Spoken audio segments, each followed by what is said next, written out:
എല്ലാവർക്കും പുതിയൊരു വീഡിയോയിലേക്ക് സ്വാഗതം. കുറച്ച് ദിവസമായിട്ട് എനിക്ക് വീഡിയോസ് ഒന്നും ഇടാൻ പറ്റിയില്ല, കുറച്ച് തിരക്കിലായിപ്പോയി, അതുകൊണ്ടാണ് ഇടാൻ പറ്റാതിരുന്നത്.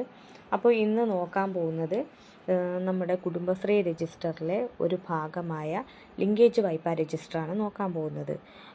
ഈ ഒരു രജിസ്റ്റർ എഴുതുന്നത് 3 ഘട്ടമായിട്ടാണ് ഞാൻ പറയാൻ പോകുന്നത്. അതായത് മൊത്തത്തിൽ പറഞ്ഞു കഴിഞ്ഞാൽ കൺഫ്യൂഷൻ വരും. ഒരു സാധാരണക്കാരന് മനസ്സിലാകേണ്ട രീതിയിൽ മാത്രമേ ഞാനിതിൽ പറയുന്നുള്ളൂ. ഒരുപാട് കുഴപ്പിക്കുന്ന രീതിയിലൊന്നും പറയുന്നില്ല, വളരെ സിമ്പിളായിട്ട് പറയുന്നു. അപ്പോൾ ഇത് മനസ്സിലാക്കി വെക്കണം. ഈ ഒരു ഘട്ടത്തിൽ പറയുന്ന കാര്യങ്ങൾ മനസ്സിലാക്കി വെച്ചിരുന്നാൽ വായ്പാ രജിസ്റ്റർ എഴുതാൻ വളരെ എളുപ്പമാണ്. അപ്പോൾ ആദ്യം നമുക്ക് നോക്കാം. ഒരു ബാങ്കിൽ നിന്ന് നമുക്കൊരു 3 ലക്ഷം രൂപ അനുവദിക്കുകയാണ്. 7% പലിശയിലാണ് നമുക്ക് അനുവദിക്കുന്നത്. കാലാവധി എന്ന് പറയുന്നത് 3 വർഷമാണ്. അതായത് 3 ലക്ഷം രൂപ 7% പലിശയിൽ 3 വർഷത്തെ കാലാവധിക്ക് നമുക്ക് ലഭിക്കുന്നു. ഈ 3 വർഷം എന്ന് പറയുമ്പോൾ എല്ലാവരും മനസ്സിലാക്കി വയ്ക്കുക, 36 മാസമായിരിക്കും 3 വർഷം എന്ന് പറയുന്നത്. അപ്പോൾ 3 വർഷം അല്ലെങ്കിൽ 36 മാസം. ഇനി നമുക്ക് ആദ്യം കണ്ടുപിടിക്കേണ്ടത് ഇതിൻ്റെ പലിശ എത്രയാണെന്നാണ്. നമുക്ക് പലിശ നിരക്ക് തന്നിട്ടുണ്ട് 7%. അപ്പം നമുക്ക് ആദ്യം 3 ലക്ഷത്തിൻ്റെ പലിശ നിരക്ക് കണ്ടുപിടിക്കാം. അതായത് 3 ലക്ഷം ഇൻറ്റു 7/100, അതായത് 7% പലിശ നിരക്ക്, ഇൻറ്റു 1/12 എന്ന് പറഞ്ഞാൽ നമുക്ക് എത്ര മാസം ഉണ്ടെന്ന് എല്ലാവർക്കും അറിയാം. 12 മാസമുണ്ട് ഒരു വർഷത്തിൽ. അപ്പോൾ അതിൽ ഒരു മാസത്തിൻ്റെ പലിശയാണ് നമ്മൾ നോക്കാൻ പോകുന്നത്. ഒരു മാസത്തെ പലിശ എന്ന് പറയുമ്പോൾ 1750 രൂപയാണ് ഒരു മാസത്തെ പലിശയായിട്ട് നമുക്ക് കിട്ടുന്നത്. പ്രത്യേകം ശ്രദ്ധിക്കുക, നമ്മൾ ഈ മൊത്തം 3 ലക്ഷത്തിൻ്റെ പൈസയാണ് പറയുന്നത്, അല്ലാതെ ഒരു അംഗത്തിൻ്റെ കണക്കല്ല പറയുന്നത്. പിന്നീടുള്ള കാര്യം എന്ന് പറഞ്ഞു കഴിഞ്ഞാൽ നമുക്ക് ബാങ്കുകാർ തന്നെ പറയും നമ്മൾ ഇത്ര രൂപ വെച്ചിട്ട് മാസം അടയ്ക്കണമെന്ന് പറയും. അതായത് ഇപ്പോൾ ഈ 3 ലക്ഷം അനുവദിച്ചപ്പോൾ 9750 രൂപ മാസം അടയ്ക്കണമെന്ന് ബാങ്ക് പറയുകയാണ്. അപ്പോൾ നമുക്ക് അതിൻ്റെ പലിശ വേർതിരിച്ചെടുക്കണം. അത് എത്ര രൂപയാണെന്ന് നമുക്ക് അറിഞ്ഞുകൂടാ. നമ്മളതെന്ത് ചെയ്യും?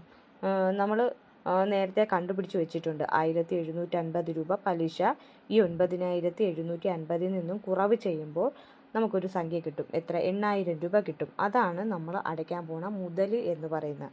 ഈ 8000 രൂപ നമ്മൾ ഈ 3 ലക്ഷത്തിൽ നിന്നും കുറവ് ചെയ്തു പോകും. അങ്ങനെയാണ് നമ്മൾ പലിശ നിരക്കും നമ്മുടെ മുതലും തമ്മിൽ വേർതിരിച്ചെടുക്കുന്ന ഒരു രീതി എന്ന് പറയുന്നത്. അപ്പോൾ ഇതിൽ ആർക്കെങ്കിലും കൺഫ്യൂഷൻ ഉണ്ടെങ്കിൽ കമൻറ്റിൽ പറഞ്ഞാൽ മതി, തിരുത്തി തരുന്നതായിരിക്കും. ഇനി നമുക്ക് നോക്കാം ഒരംഗത്തിൻ്റെ കണക്ക്. ഇപ്പം നമ്മൾ മൊത്തം 3 ലക്ഷത്തിൻ്റെ കണക്കാണ് നോക്കിയത് എങ്കിൽ നമുക്കിനി ഒരംഗത്തിൻ്റെ കണക്ക് നോക്കാം. നമുക്ക് 3 ലക്ഷം രൂപ ബാങ്ക് അനുവദിച്ച് തന്നു. നമ്മുടെ കുടുംബശ്രീയിൽ 10 അംഗങ്ങൾ ഉണ്ട് എന്നിരിക്കട്ടെ. നമ്മൾ ഈ 10 അംഗങ്ങൾക്കും തുല്യമായിട്ട് വീതിച്ചു കൊടുക്കുന്നു. ഒരാൾക്ക് 30,000 രൂപ വെച്ച് കിട്ടും. അപ്പോൾ ആ 30,000-ൽ ഒരംഗത്തിൻ്റെ അടവ് എന്ന് പറയുന്നത് എത്രയായിരിക്കും? 975 ആയിരിക്കും അടവ്. അതെങ്ങനെ വന്നു? അതായത് ബാങ്കുകാർ ഓൾറെഡി നമ്മളടുത്ത് പറഞ്ഞിട്ടുണ്ട്, എന്താണ്? 9750 രൂപയാണ് നമ്മൾ മാസം അടയ്ക്കേണ്ടത്. അപ്പോൾ ആ 9750-നെ നമ്മൾ 10 ഡിവൈഡ് ചെയ്തെടുക്കണം. അപ്പോൾ 10 അംഗങ്ങൾക്കുമായിട്ട് അതിന് ഈക്വലായിട്ട് ഡിവൈഡ് ചെയ്യുമ്പോൾ ഒരു അംഗത്തിന് 975 രൂപ എന്ന് കിട്ടും. ഇനി നമുക്ക് ഈ 975-ൽ ഒരു അംഗത്തിൻ്റെ പലിശ എത്രയാണെന്ന് അറിയണം. അതെന്തോന്ന് ചെയ്യും? നമ്മൾ അതിനെ ചെയ്യുന്നതെന്ന് പറഞ്ഞു കഴിഞ്ഞാൽ നമുക്ക് ഒരംഗത്തിന് എത്ര രൂപ കിട്ടുന്നു? 30,000 രൂപ കിട്ടും. ആ 30,000-ൻ്റെ 7/100 എന്ന് പറഞ്ഞാൽ 7% ഇൻറ്റു 1/12, അതായത് ഒരു മാസത്തേതെന്ന് പറയുമ്പോൾ 175 രൂപ പലിശ കിട്ടും. അപ്പോൾ ഈ 975-ൽ നിന്നും 175 കുറയ്ക്കുമ്പോൾ 800 എന്ന് കിട്ടും. ഈ 800 രൂപയാണ് ഒരംഗത്തിൻ്റെ മുതലടവും 175 രൂപ പലിശയും. അങ്ങനെ രണ്ടും കൂടെ കൂട്ടി 975 എന്ന് നമുക്ക് മനസ്സിലാക്കാൻ കഴിയും.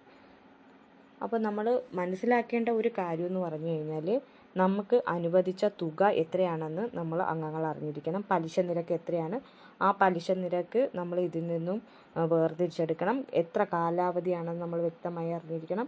ആ കാലാവധിയിൽ നമ്മൾ ഓരോ മാസവും അടയ്ക്കേണ്ട തുക എത്രയാണെന്നും നമ്മൾ ഇതുവഴി ഇങ്ങനെ കണ്ടുപിടിച്ച് വെക്കണം. ഇതാണ് ആദ്യത്തെ സ്റ്റെപ്പ് എന്ന് പറയുന്നത്. എല്ലാ സ്റ്റെപ്പും കൂടെ ഒത്തു പറഞ്ഞു കഴിഞ്ഞാൽ കൺഫ്യൂഷൻ വരും. അപ്പോൾ അതുകൊണ്ടാണ് ഞാൻ ഈ ഒരു സ്റ്റെപ്പ് ഫസ്റ്റ് പറയുന്നത്. ഇനി മറ്റൊരു കാര്യവും കൂടെ പറഞ്ഞു വിട്ടെ. അതായത് ബാങ്കുകാർ നമുക്ക് ലോൺ ലിങ്കേജ് വായ്പ തരുന്നുണ്ട്. അതായത് ഇപ്പം ഞാൻ പറഞ്ഞ പോലെ ഇപ്പം 3 ലക്ഷം രൂപ തന്നു. ഈ 3 ലക്ഷം രൂപ 7% പലിശയ്ക്ക് 36 മാസത്തേക്ക് അല്ലെങ്കിൽ 3 വർഷത്തേക്കാണ് തന്നത്. അപ്പോൾ ഈ 7% പലിശ എന്ന് പറയുന്നത് സ്റ്റേബിൾ ആയിരിക്കും. അതായത് ഈ 3 ലക്ഷത്തിൽ നമ്മൾ എത്രത്തോളം അടച്ചു കുറവ് ചെയ്ത് വന്നാലും അവസാനം വരെയും ആ 3 ലക്ഷത്തിൻ്റെ 7% ആയിരിക്കും ഇതിൽ ആഡ് ചെയ്യുന്ന പലിശ എന്ന് പറയുന്നത്. അത് ഒരു കണക്ക്. രണ്ടാമത്തത് എന്ന് പറയുമ്പോൾ നമ്മൾ 3 ലക്ഷം രൂപ എടുത്തു.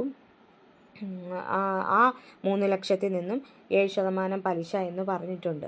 അപ്പോൾ നമ്മൾ അടയ്ക്കും തോറും പലിശ കുറഞ്ഞു വരുന്നതുണ്ട്. അങ്ങനെ ഒരു മെത്തേഡുണ്ട്. അപ്പോൾ ബാങ്കുകാർ എല്ലാവരും ഒരു രീതിക്കല്ല നമുക്ക് തരുന്നത്. അതാണ് നമ്മൾ മനസ്സിലാക്കേണ്ട ഒരു കാര്യം. അത് ജസ്റ്റ് മനസ്സിലാക്കാൻ വേണ്ടി മാത്രം പറഞ്ഞു എന്നേ ഉള്ളൂ. കാരണം പല രീതിക്കും ലിങ്കേജ് വായ്പ തരുന്നവരുണ്ട്, അതുകൊണ്ട് പറഞ്ഞു തന്നേ ഉള്ളൂ. അപ്പോൾ ഈ മുതൽ അടച്ചടച്ച് വരുമ്പോൾ അതിൽ പലിശ കുറഞ്ഞു വരുന്ന മെത്തേഡും ഉണ്ട്. സ്റ്റേബിളായിട്ട് ഒരേ പലിശേനെ അവസാനം വരെ നിൽക്കുന്നതും ഉണ്ട്. ഞാനിപ്പോൾ പറഞ്ഞ കണക്ക് എന്ന് പറയുന്നത് അവസാനം വരെയും ഈ 7% പലിശയായിരിക്കും നിലനിൽക്കുന്നത്. നമ്മൾ എത്രത്തോളം അടച്ചു കുറഞ്ഞു വന്നാലും ഈ 1750 രൂപ തന്നെയായിരിക്കും ആ 3 ലക്ഷത്തിൻ്റെ പലിശ എന്ന് പറയുന്നത്. അത് മനസ്സിലാക്കി വെച്ചിരിക്കണം. അപ്പോൾ ഇതിനകത്ത് എന്തെങ്കിലും കൺഫ്യൂഷൻ വന്നിട്ടുണ്ടെങ്കിൽ കമൻറ്റിൽ ചോദിക്കാം, ഞാൻ ക്ലിയർ ചെയ്ത് തരുന്നതായിരിക്കും. ഇനി അടുത്ത വീഡിയോ എന്ന് പറയുന്നത് നമുക്ക് നമ്മുടെ കുടുംബശ്രീ രജിസ്റ്ററിൽ നമ്മൾ എങ്ങനെ സാമ്പത്തിക രജിസ്റ്ററിനകത്തോട്ട് നമ്മളിത് എഴുതുന്നതാണ്. ആ രീതി അടുത്ത വീഡിയോയിൽ പറഞ്ഞുതരാം. എല്ലാവർക്കും ഈ വീഡിയോ ഇഷ്ടമായി എന്ന് വിശ്വസിക്കുന്നു. എന്തെങ്കിലും സംശയങ്ങളുണ്ടെങ്കിൽ കമൻറ്റിൽ ചോദിച്ചാൽ മതി.